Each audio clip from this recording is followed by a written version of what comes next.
Hello there. I'm Scotty. You're not. And just a little preface. I do have a bit of a cold, so I start coughing, I do have water here. But I wanted to get this out. Finally, I am reviewing season 3 of The Flash. It's been a long time coming. Watching this when it comes out on November 1st.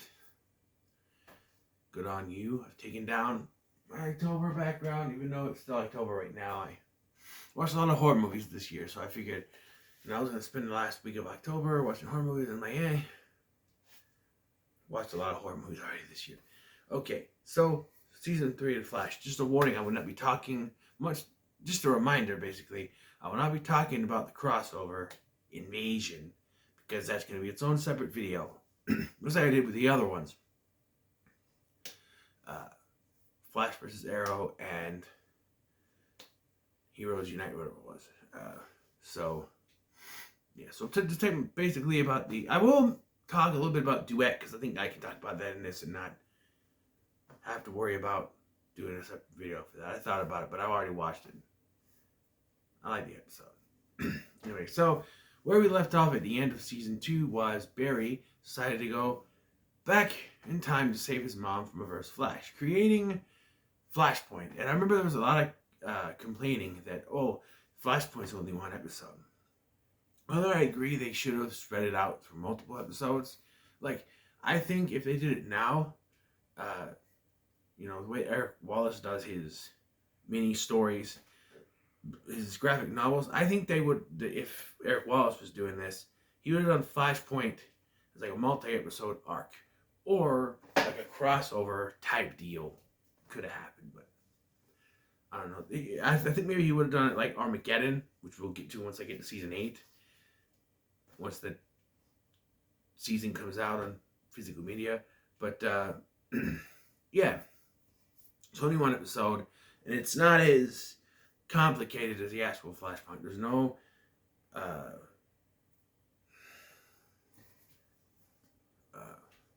Thomas Wayne Batman, no war between the Atlanteans and the Amazons, none of that stuff. It's just a different world where Barry's parents are alive. He never met Joe and Iris, even though they say later in the season they grew up together, so you think they would still know each other. They went to school together. I don't know, but they weren't that close in this season, I guess. In this timeline, I guess I should say.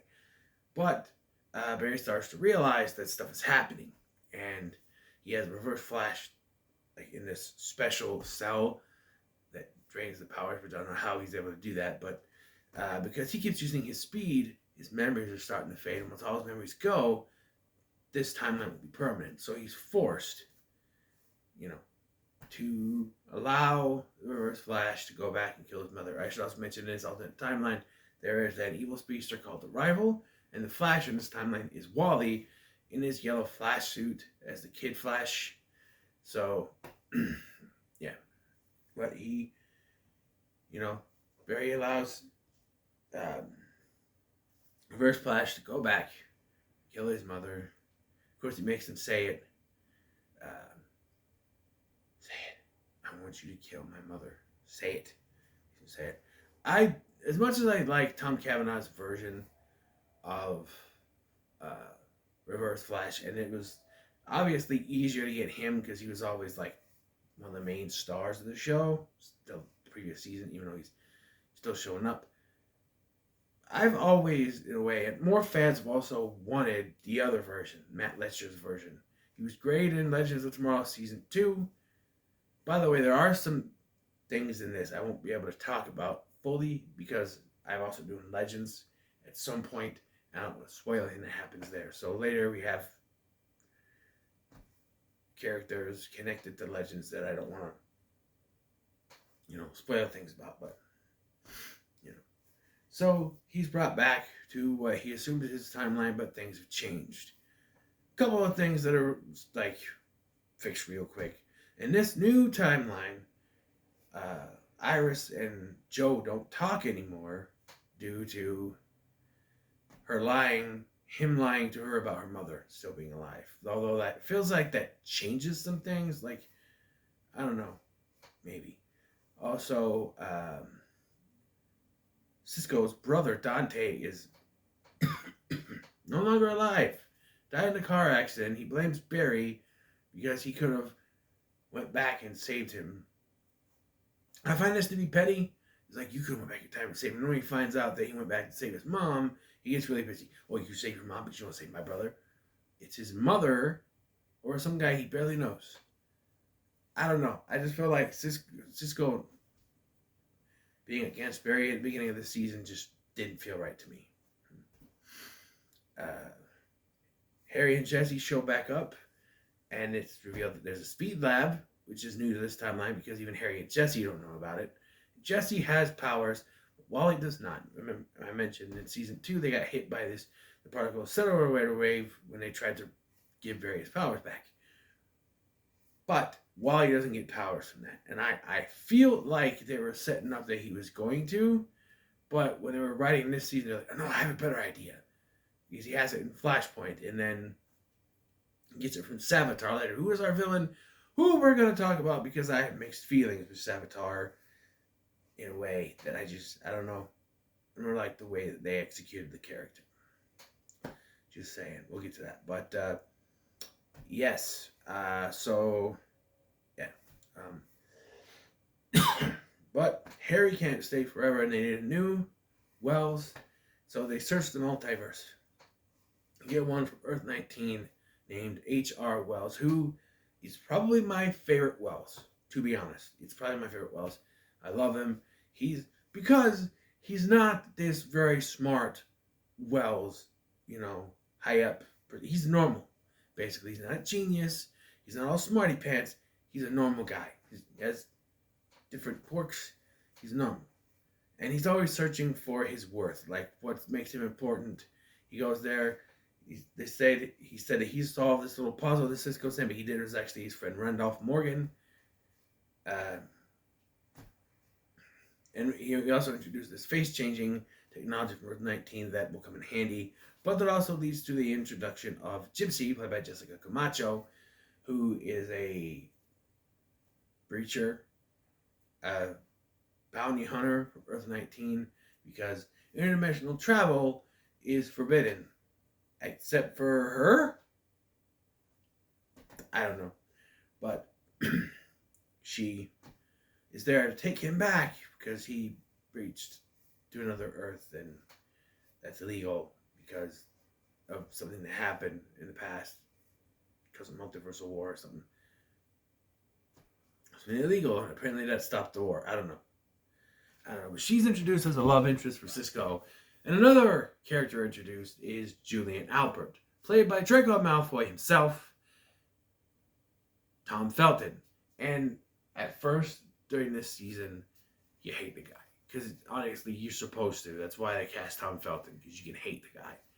He is not only another CSI, he is like a CSI in charge now, I guess. I don't know. That's part of the timeline change. He exists now. And if you're thinking, well, new guy in the timeline never seen before, obviously he's a villain. Yes and no. So they introduced the first villain, Alchemy. There's this person who's taking metas from Flashpoint, bringing it into the world. You got Edward Claris, the rival he brings back. He's got Magenta, played by Joey King, who he brings in. A few other metas. Shade. Not the Shade from Stargirl, but Shade. First I was like, Shade. It's not the Shade. It's just Shade. It's not the same character. And various others. A guy that can disintegrate you by touching you, which leaves Iris's life in danger. One of the many times she's in danger in this season. And yeah. But Dr. Alchemy contacts Wally to give him powers. And it's revealed that Dr. Alchemy, or Alchemy, Cisco insists on Dr. Alchemy from the comics.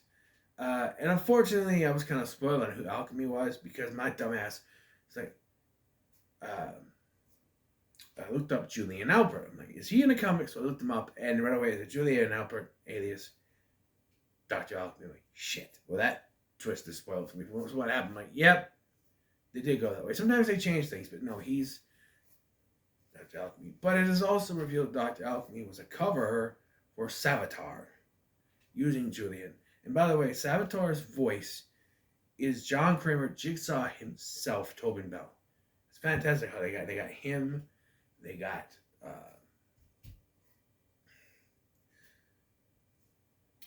Tony Todd in season 2. Later on for Savitar, they got Keith David to do the voice, which is fantastic. It's great. Yeah, and at one point in the season, they actually were able to quote unquote defeat Savitar by throwing the decide to throw. Jay comes back because he's like, I gotta go back. Bear's like, I gotta go back and I gotta change time again. But Jay stops him, and that's when I have a conversation about, I'm a doppelganger of your father. Cisco told me all about it, that sort of thing, and I'm here to help you. And I will say that John Wesley Shipp has a different way of talking when he's Jay than when he was Henry. I was like, hey, slugger, and here he's very pronouncing of his words. Talks like this. Very different performance. And we do get to see Earth 3 for a little while, and Mark Hamill in the makeup for the Trickster, and not the best makeup, I would say. I like his costume from the 1990s Flash TV show, which I will eventually get to, because that shows a handful of weirdness. But yeah, yes. So eventually, their plan is they need to get rid of the Philosopher's Stone. Yes, Tom Felton, Philosopher's Stone. Even though it should correctly be Sorcerer's Stone. I know, over there in jolly old England, it's Philosopher's Stone, eh? But here in America, it was Sorcerer's Stone, but you can't deny the connection there. Philosopher's Stone, Tom Felton, come on. They did that on purpose. They're like, hey, we're hiring him, let's call this thing the Philosopher's Stone. They gotta have done that on purpose. But yes.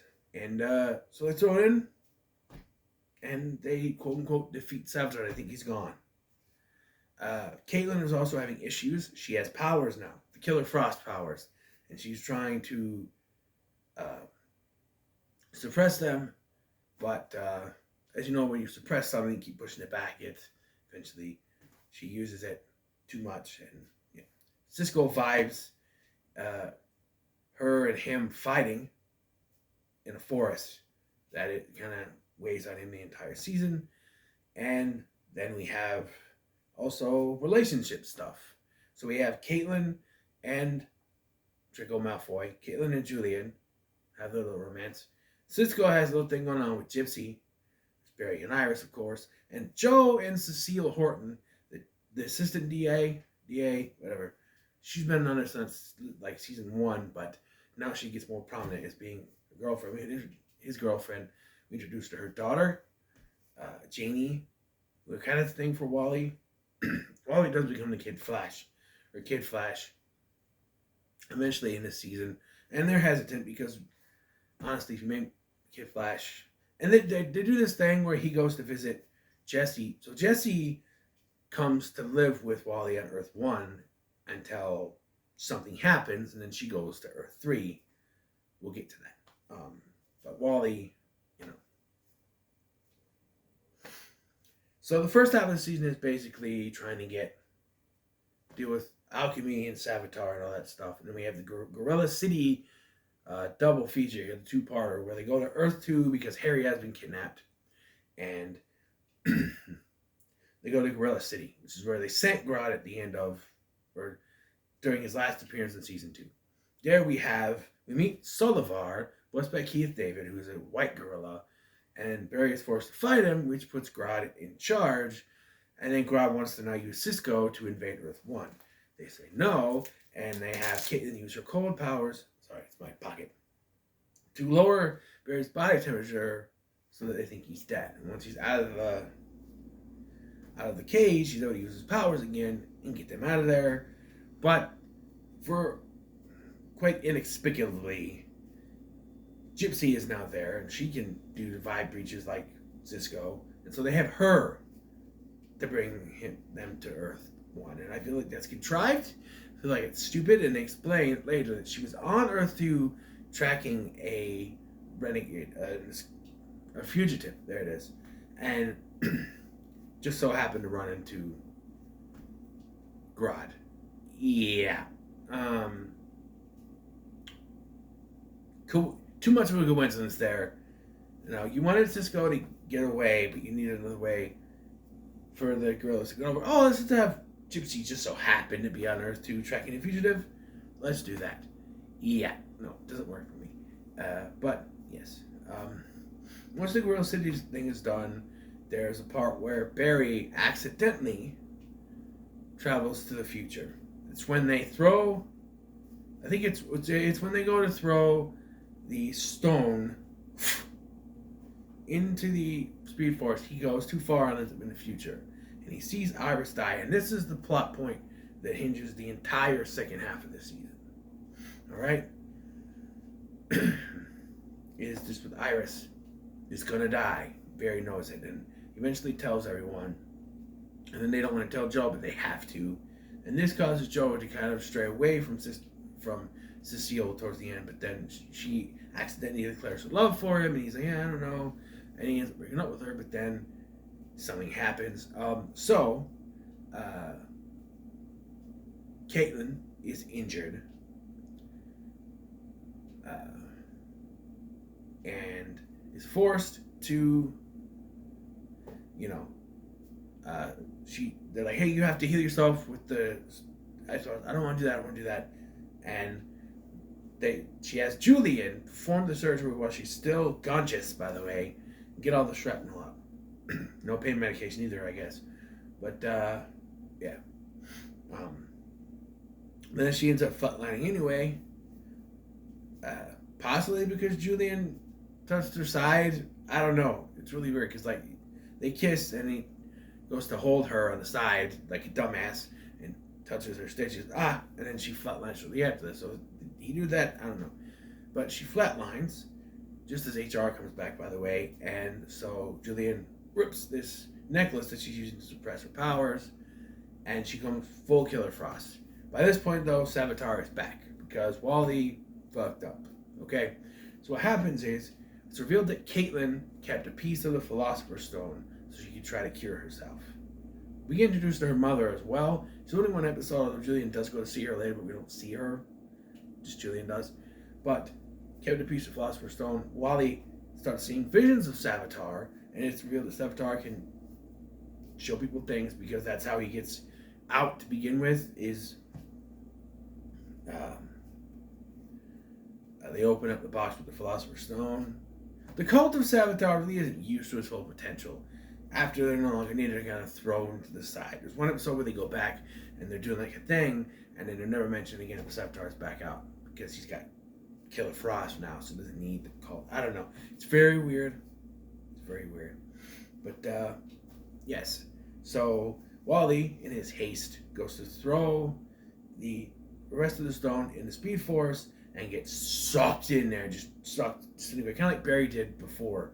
He's sucked in there, disintegrated, and Savitar is once again free.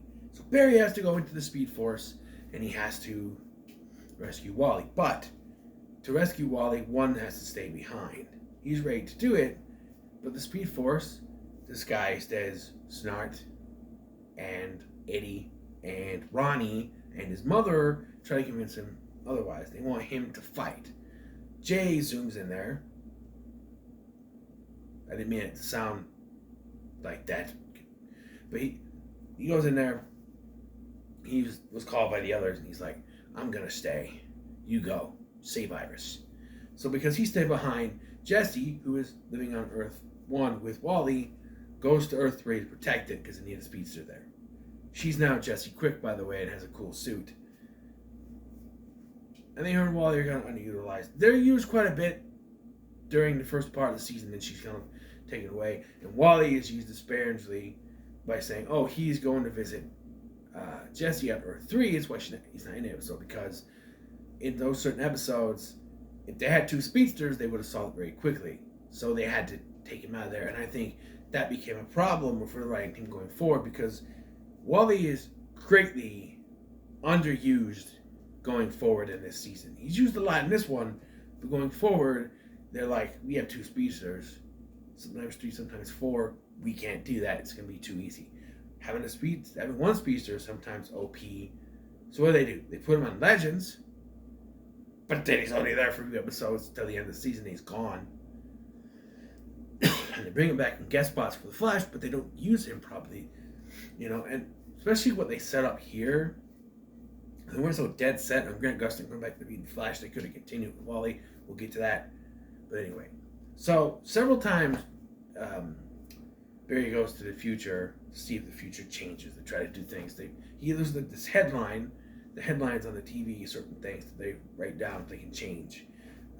There's one with a criminal named Plunder that he has Kid Flash rescue, so it changes because he's supposed or take in arrest because he's supposed to do it, but he has Wally do it. They change things, but it doesn't. Every single thing that's on the thing comes true, no matter what they do.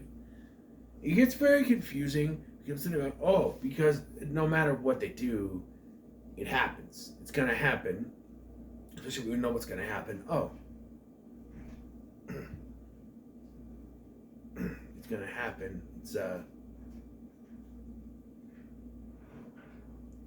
It's always meant to be this way.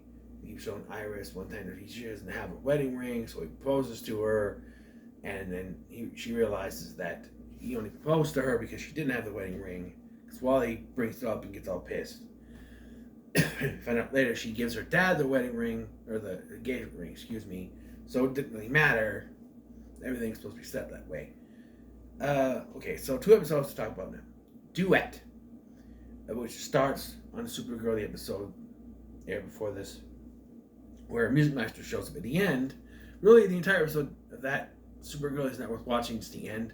Music Master shows up, puts the whammy on Kara, and then Mon-El and Jean are forced to bring Kara to Earth 1 to get help. Music Master shows up, puts the whammy on Barry, and they're both sent into a alternate dimension inside their heads, created by musicals because they grew up with musicals because of their parents, foster parents for Kara. Sure. And we get a very good rendition of Put a Little Love in Your Heart. There's some good singers on this. We already know Melissa Benoist and Grant Gustin from Glee. And by the way, Music Master is played by Darren Criss, also from Glee, so it's like a great Glee reunion. Carlos Valdez, who plays Cisco, is a great singer. You have John Barrowman, who plays Malcolm Merlin, or Cutter Moran in this version. He's fantastic. We know that Jesse L. Martin, by the way, just to single out Jesse L. Martin, his performance in this, in the show is fantastic. When he has to look sad, it's devastating. Like this man cries, the whole world cries. Like later when he thinks Iris is dead, he's destroyed. And it's like, the speeches he gives, credit to Jesse L. Martin, he's fantastic in this. But anyway, you have Jesse L. Martin as, Joe, but he's a different character. And then we have Stein, the actor's name escapes me at the moment, but he's there in an alternate version. And then Mon-El and Iris are alternate versions, and they're lovers, secret lovers in that alternate version. So then Barry and Kara then have to, convince them that they should be together. Yeah, they're exes at the time, because at this point, Iris is pissed off. Because the whole proposal thing was just to try to change history. And then she and Kara and Mon-El are at odds because Mon-El lied to her about being the Prince of Daxam. So, yeah. So they're at odds. But Music Master is only there to get them back together. Them all back together.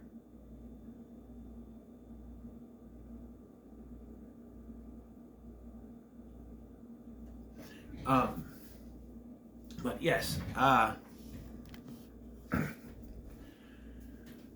and then there is the episode where there's another episode I want to talk about.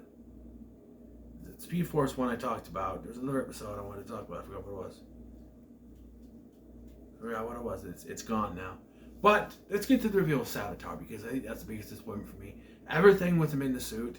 It's eventually revealed that Savitar is Barry, a time remnant version of Barry from the future who knows everything that's going to happen, and they don't really play into that, but there is hints throughout the seasons, and he recruits Caitlin to work with him, and then so Barry goes to the future. That's the episode, and he sees that all Team Flash has disbanded in this future, and this is where I was like, wait, if everything's supposed to happen the way it's supposed to happen, why does this future exist? Maybe something does change. Who knows?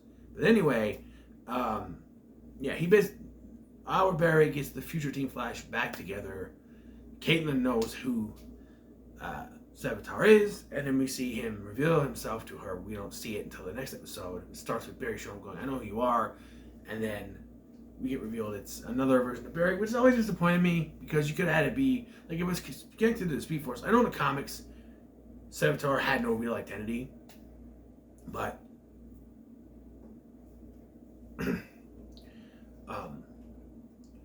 they could have been more creative with this other than an alternate version of Barry. Like, it could have been Eddie.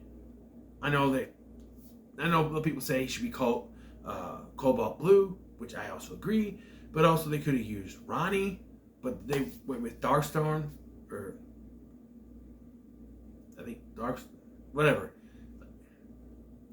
Years later, Deathstorm. Like, years later they did that. But not that Grant Gustin is great in an evil role with that pizza face on the side, but he's great in an evil role. But then Julian shows up saying he's been synthesizing a cure, which, you know, isn't a thing. So we get to this Infantino Street thing where supposedly Iris is killed, but they do build up to this, as you know, HR has been helping with Tracy Brand, who is the one who creates the stuff 4 years after Iris dies. They create it now, and that actually helps Savitar at the end. But Iris supposedly dies, but it's revealed that HR, who was kind of hinted at doing this, saved her, used the face-changing thing, and died. They signify this by showing his drumsticks fall, and saying BA, he turns, and it's very sad. So Savitar has to change the plan. So he has to use Cisco to use the Speed Force Bazooka, to create a special device that will generate him through all space, time, past, future, and present. But Cisco messes with it. Actually, he's able to bring Jay back from the Speed Force, and they defeat Savitar. He withers away because his time's up, and Killer Frost turns on him. And she basically, at HR's funeral, that she's like, I can't use the cure.